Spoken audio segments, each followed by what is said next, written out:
Assalamualaikum warahmatullahi wabarakatuh.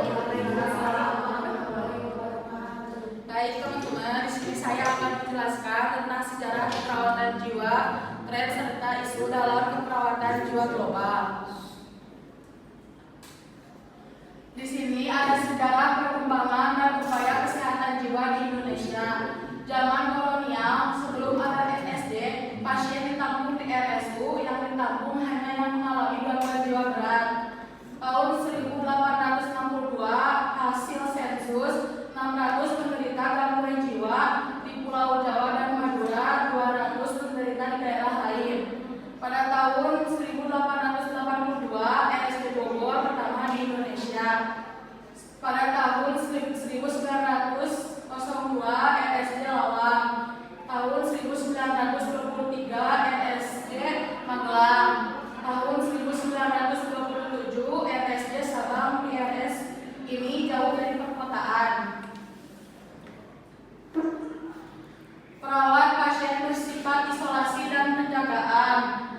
Di sini ada stigma keluarga mengundurkan diri dari pasien. Sejak tahun 1910 mulai dicoba hindari custodial care, penjagaan ketat dan restraints pengikatan. Mulai tahun 1930 dimulai terapi kerja seperti menggarap lahan pertanian selama Perang di Dunia II dan mendukung Jepang upaya kesehatan jiwa tak berkembang.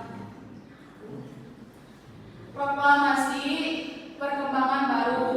Oktober 1947, pemerintah membentuk Jabatan Urusan Penyakit Jiwa untuk bekerja dengan baik. Tahun 1950, pemerintah memperingatkan Jabatan Urusan Penyakit Jiwa, meningkatkan penyelenggaraan pelayanan di bawah Dinkes.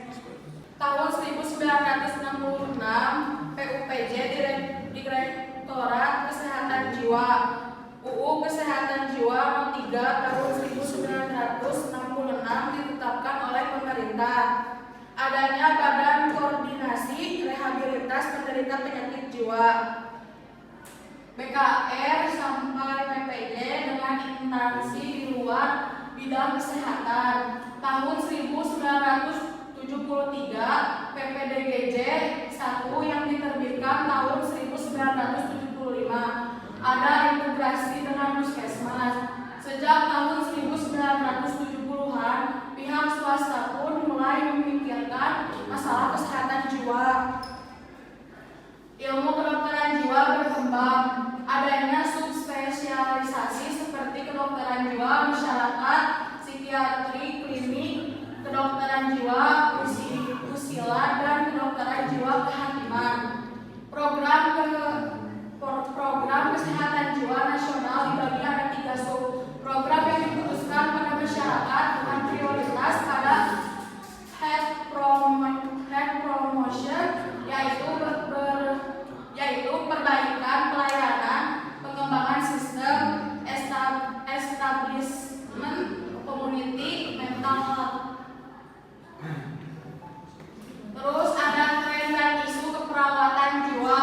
Ada dimulai masa konsepsi, tren peningkatan masalah keswa, kecenderungan dalam penyebab gangguan jiwa, kecenderungan situasi di era global, peningkatannya post-traumatic syndrome, meningkatkan masalah psikososial, tren bunuh diri, AIDS dan narkoba, abusi dan kekerasan, masalah ekonomi dan kemiskinan.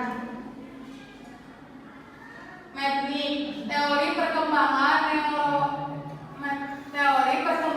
neurokognitif, penderita skizofrenia terjadi kelainan perkembangan neurokognitif sejak dalam kandungan dan dalam kehidupan selanjutnya dapat diperberat oleh lingkungan, misal tekanan berat, trauma otak, narkoba. March Leher, ahli dari UNIF California, dari 3.000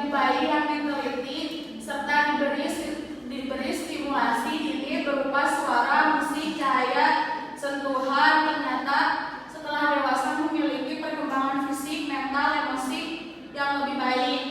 Craig Ramey meneliti efek stimulasi dini, bonding dan attachment pada bayi baru lahir dapat meningkatkan inteligensi bayi 15–30%. Dan peningkatan masalah siswa, pada peningkatannya